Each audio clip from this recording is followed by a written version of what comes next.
Hi friends good morning आपनारा सबाई केमन आछेन आशा करी सबाई भालो आछेन किचेन अप चाटनी आते नतून भागे आपनादेर सबाइके स्वागतम। एखन बाजे ओई 4टे नागाद आमी आछि रायगंज टू मालदा श्यामली बास सरि बासटा शिलिगुड़ी जाबे আর এখন কিন্তু আমি রায়গঞ্জে নেমেও গিয়েছি বাড়িতে যাবার জন্য। আর এখানেই শেষ ছিল না, এখান থেকে আমাকে আবার একটা বাসে উঠতে হবে। আর এখন কিন্তু আমি পৌঁছে গিয়েছি আমার শহর কালিয়াগঞ্জে। আর দেখুন ট্রেনটা দাঁড়িয়ে আছে জন্য আমি ওদিকে যেতে পারছি না, টোটো তো এদিক থেকে যেতে পারবে না। তো যাই হোক ট্রেনটা চলেও যাচ্ছে, ট্রেনটা চলে গেলেই আমি টোটোতে উঠে চলে যাব আমার বাড়ি। আর এটা কিন্তু মোটামুটি 10-15 মিনিটেরও বেশি হবে অনেকক্ষণ পরে। আসলে সবার সাথে এসে কথা বললাম। আর পিসি এখন পরোটা ভাজবে ওটাই বলছিল, কিন্তু আমি খাবো না বলে দিলাম, কারণ নেহা তার আগেই বাবাকে বলেছে নাকি যে দোকান থেকে নিয়ে এসো দাদু, আমি দোকানেরটা খাবো। আর সত্যি আজকে সবাইকে বিরক্ত করতে একটু নিজেরও খারাপ লাগছে। আর এর মধ্যেই দিয়ে গেল ভাইমা গোপালের প্রসাদ, বেশ ছানার পায়েস মিষ্টি কিছু ফল, সেটাও খেয়ে নিলাম। আর এখন কি খাচ্ছি? এখন খাচ্ছি হচ্ছে দোকানে আনা লুচি আর আগের দিনে গন্ধেশ্বরী মায়ের অন্নভোগ, সেটা আমার খেতে খুবই ভালো লাগছিলো। আর এখানে প্লেট কিছুই নিয়ে বসিনি, জাস্ট এইভাবেই বসে গিয়েছি। তারপর একটু ছাদে এলাম, এসে দেখলাম মা সমস্ত কিছু মেজে ঘষে একদম পুজোর জোগাড় আরম্ভ করে দিয়েছে। হ্যাঁ এসেছি কিন্তু আমি এই কারণে, কারণ বাড়িতে ছিল আজকে মঙ্গলচণ্ডী মায়ের পুজো, সেই কারণে এসে দেখলাম বাড়ি অনেকটাই প্রায় কমপ্লিট হয়ে যাওয়ার মধ্যেই। এখন ফল সিলিংয়ে কাজ হবে এসবই আর কি। আর এই যে ঠাকুরঘর আমার 3 গোপাল এখানে বসে আছে, এখানে গুরুদেব আছে, আমার গুরুদেব, আমার মায়ের গুরুদেব, সবারই পুজো হয়ে গেছে, কারণ আমাদের বাড়িতে পুজোটা না অনেক সকালে হয়ে যায়। আর এই যে ভোলেনাথ, মানে সব ঠাকুরই আছে মোটামুটি। আর এদিকে মায়ের মঙ্গলচণ্ডী মায়েরও ফুল টুল সবই গোছানো হয়ে গেছে। আর এটা হচ্ছে ঠাকুর ঘরেরই রান্নাঘর, আমাদের গোপালের ভোগ এখানেই রান্না হয়। বাজারে একটা মতো বাড়িতে এত ঘুরে গেছি, সারা রাত্রি না ঘুমানোগুলো বন্ধ করে গেছি, বাড়ির সবাই চলে গেছে মন্দিরে। আর আমি আর আমরা ঘুমিয়ে গেছি, হয়তো সবাই দেখেছে আমি বুঝতে পারিনি, কারণ কালকে সারা রাত যারা এখন তো রেডি হয়ে গেলে মন্দিরে এই জন্যই আজকে আমার বাড়িতে আসি যাওয়া যায়। আর এই যে আমাদের মন্দির সবাই চলে এসেছে পাড়ার থেকে, আর আমি সবার লাস্টে এসেছি। আসলে এতটা ঘুমিয়ে পড়েছিলাম না, এসি টেসি চালে পুরো কম্বল ঢাকা দেওয়া। সত্যি এখানে এত ঠান্ডা, মানে আমাদের কালিয়াগঞ্জ মালদার তুলনায় এখানে ওয়েদার সত্যি খুব ভালো, মানে কম্বল গায়ে দিয়ে আমি ঘুমিয়েছিলাম, এতটা ঠান্ডা এখানে। আর এখন খুব ভালোও লাগছে, একটু ফ্রেশও লাগছে ঘুমানোর পর।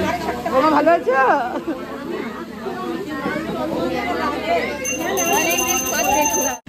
আর এখানে কিন্তু ঠাকুরের ভোগ আর প্রসাদ রান্না হচ্ছে, মানে ঠাকুরের ভোগের লুচি টুচি অনেক কিছুই আছে, পরে বলছি। অনেক কিছুই কিন্তু ছিল ঠাকুরের ভোগেও, ঠাকুরের ভোগটা অন্ন হয়েছিল আর সবার জন্য কিছু ছিল, কিন্তু অন্নটাও কিন্তু প্রচুর পরিমাণেই ছিল। আর এই যে এখন মায়ের পুজো আবার শুরু হচ্ছে, এখনও কিন্তু মায়ের চক্ষুদান হয়নি, হবে সবই আস্তে আস্তে। আর সত্যি মায়ের মুখটা এত সুন্দর হয়েছে, মানে এত দয়া একটা মুখ হয়েছে, সত্যি খুব সুন্দর হয়েছে মাকে দেখতে। মা তো সবসময়ের জন্যই সুন্দর, তবু ওই যে মনে বলে না যে না ঠাকুর প্রতিমাটা খুব সুন্দর হয়েছে, এরকমটাই আর কি।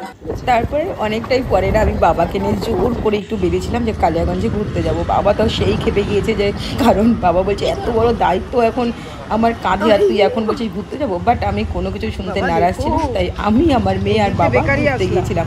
ওই বেশি কোথাও না, একটু আমাদের বয়রা মায়ের কাছে, আর তারপরে আমাদের শ্মশানটা দেখতে, ব্যাস এইটুকুই। তারপর মনে হলো যে এতটা যখন চলে এলাম তাহলে আমার ঠাকুর বাড়িতেও যেতে পারতাম, কিন্তু তখন ঠাকুর বাড়ি বন্ধও ছিল, এটাও ঠিক। আর কিছুক্ষণের জন্য গিয়ে না এত কিছু একদিনে করা যায় না। যাই হোক, এই যে আমাদের এখানকার কালিয়াগঞ্জের শ্মশানটা খুব সুন্দর বানিয়েছে। আর এই যে আমাদের শ্রীমতী নদী, দেখতে ছোট কিন্তু ভয়ঙ্কর। আর তারপর ঘুরে এখন চলে এসেছি মায়ের এখানে। মায়ের এখন আরতি হচ্ছে, আরতি হয়ে যাওয়ার পরে তারপরে মায়ের অন্নভোগ হবে, মাঝে অঞ্জলি হবে, আর একদম লাস্টে হবে মায়ের যজ্ঞ। আর এই যে এখানে কিন্তু মায়ের অন্নভোগ সাজানো হয়ে গিয়েছে, এখন ওই আন্টি নিয়ে যাবে, কারণ উনি ব্রাহ্মণ। আর এখানে ফাঁক পেয়ে আমি মা একটু ছবি তুলে নিয়েছিলাম, মা কিছুতেই তুলতে চাইছিল না। আর এখন আমার মা বাবার সঙ্গে ঝগড়া লেগেছে, বাবা বলছে তুমি গঙ্গা জল দাও, মা বলছে তুমি গঙ্গা জল দাও। শেষ পর্যন্ত কিন্তু মাই দিয়েছিল। আর এই গঙ্গা জল যেহেতু ছেটানো ভালো, মানে ভোগ যেখান দিয়ে নিয়ে যায়, তাই মায়ের পরে কিন্তু একে একে পাড়ার কিছু বৌমনি, কিছু আন্টি, তারাও ছিটিয়েছিল এই গঙ্গা জল। আর যথারীতি ইনি ব্রাহ্মণ, ইনি রান্না করেছেন, ইনি আর এনার স্বামী। যাই হোক, ভোগ এখন মন্দিরে নিয়ে যাচ্ছে। এই যে এখন মায়ের অন্নভোগ নিবেদন হচ্ছে, আর এই অন্নভোগ নিবেদন করার পরে মায়ের যজ্ঞ আরম্ভ হবে।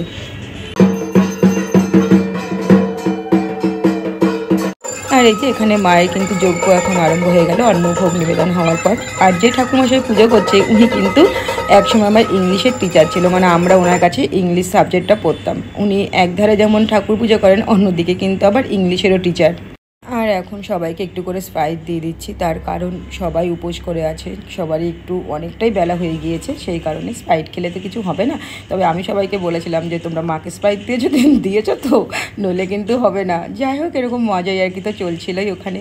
আর আমি এই উপোসটা ধরতে পারি না, কারণ আমার শ্বশুরবাড়িতে এই উপোসটা করার নিয়ম নেই।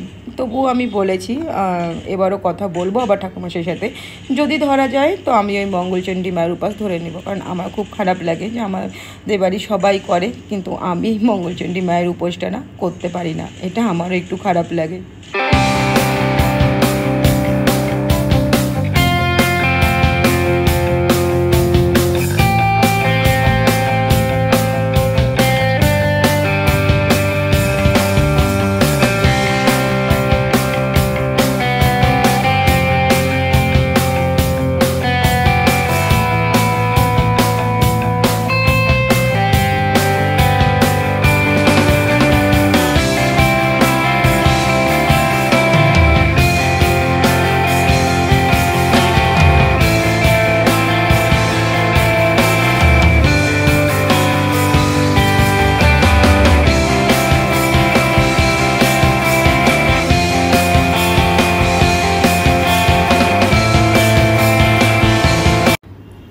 আর ব্যাস যজ্ঞ হয়ে গিয়েছে। এখন ঠাকুরমশাই বললে ঠাকুরমশাইকে 5 জন মানে যারা যারা সধবা আছেন তারা তারা ধরে রাখবেন, আর ঠাকুরমশাই যজ্ঞে ফল নিবেদন করবে। তো সেটাই হলো।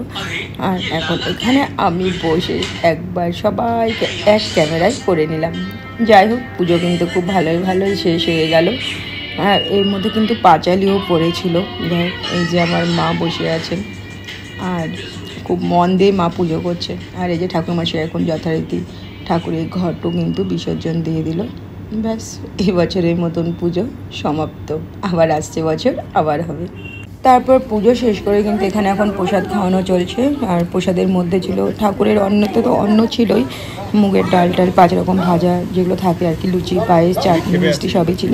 আর এখানে ছিল খিচুড়ি আর ছোলা, কাবলি ছোলা আর পনির দিয়ে সবজি, ভাটি সবজি, চাটনি, লুচি, পায়েস, আর পর্যাপ্ত পরিমাণে সব প্রসাদ ছিল।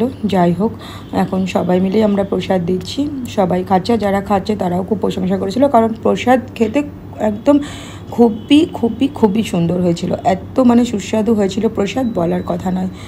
আর সব থেকে বেশি সুন্দর হয়েছিল আমের চাটনি। কোনোটাই মানে কম সুন্দর হয়েছে এরকমটা বলতে পারবো না। যাই হোক, আর সব প্রসাদ মোটামুটি তখনই শেষও হয়ে গিয়েছিল, মানে লোকও শেষ হয়ে গেছিলো, প্রসাদও শেষ হয়ে গেছিলো, শুধু ঠাকুরের একটা অন্ন ভোগের থালা ছিল।